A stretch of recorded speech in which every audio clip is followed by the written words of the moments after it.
ఒక్కొక్కసారి మాట్లాడాలంటే మాటలు రావు, ఏం మాట్లాడాలో తెలియదు. కానీ ఒక్కొక్కసారి చాలా ఉంటుంది, ఏది ముందు చెప్పాలి అప్పుడు కూడా మాటలు రావు. కానీ ఒక్కొక్కసారి you come across a divine moment. ఎప్పుడైనా తిరుపతిలో వెంకటేశ్వర స్వామి దగ్గరికి ఎంతో కష్టపడి చూస్తే ఆ క్షణం పాటు మైండ్ బ్లాక్ అవుతుంది, ఏమీ తెలీదు.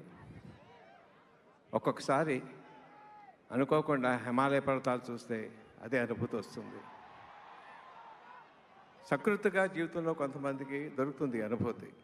బట్ ఈ సినిమా తాలూకు ఒక యాక్షన్ 30 నిమిషాలు లెంత్ ఉంది. ఆ యాక్షన్, అది యాక్షన్ అన్నా, కథ అన్నా, ఆవేశం అన్నా, ఎమోషన్ అన్నా తెలియటం లేదు నాకు.